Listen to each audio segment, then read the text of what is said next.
सो good evening everybody, myself Acharya Vishwan. कुछ questions आपसे discuss करूंगा रिफ्लेक्शन वाले टॉपिक पे। So the first question is during reflection what does not change? So it is the colour, energy, phase and frequency that does not change. इसमें frequency भी याद रखनी है ड्यूरिंग रिफ्लेक्शन। सेकंड क्वेश्चन है क्या चीज चेंज होता है? तो स्पीड, वेलोसिटी, इंटेंसिटी और amplitude changes. I assume that mediums are different, तो ये आ जाएगा इसमें।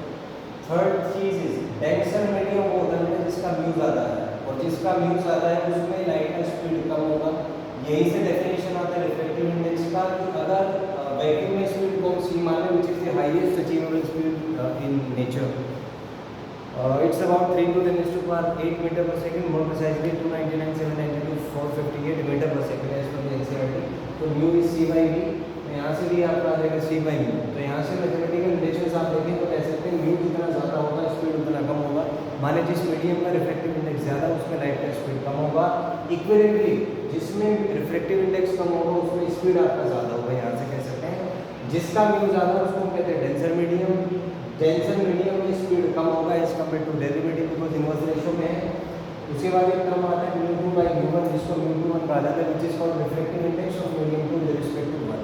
स्टैंडर्ड केसेस में ग्लास का रिफ्लेक्टिव इंडेक्स होता है 3/2 which is 1.5, वाटर का होता है 4/3 which is 1.33। तो हम देख सकते हैं कि ग्लास का रिफ्लेक्टिव इंडेक्स वाटर से ज़्यादा है, इसीलिए ग्लास को रिलेटिवली हम कहेंगे डेंसर, वाटर को रिलेटिवली बोलेंगे रेयर।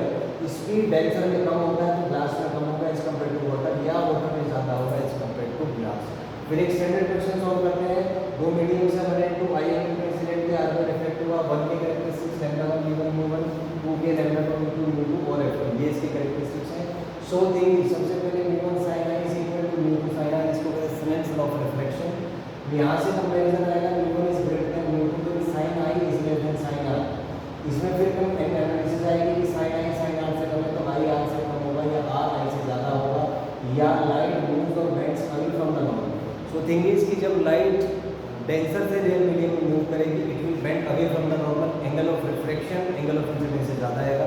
और इसका इक्विवेलेंटली अगर μ1 μ2 से कम है, मतलब रेयर से डेंसर जा रही है, तो उस केस में sin i greater than sin r, i greater than r और r less than i, so light will bend towards the normal। उस केस में r एंगल कम आएगा, यहाँ से रिलेट कर सकते हैं। तो हम कह सकते हैं डेंसर मीडियम में एंगल कम आएगा, स्पीड भी कम आएगी, वेवलेंथ भी कम आएगी, सारी चीज़ें कम आएंगी। ये इससे एनालिसिस निकाल सकते हैं। फिर एक एनालिसिस है कि v1 by v2 का रेशियो λ1 λ2 की जो होता है inverse ratio of reflective index and direct ratio for the angle. तो कह सकते हैं जिसमें एंगल ऑफ इंसिडेंस ज़्यादा है उसमें स्पीड भी ज़्यादा होगा। यहाँ से हम इस कंपैरिजन कर सकते हैं।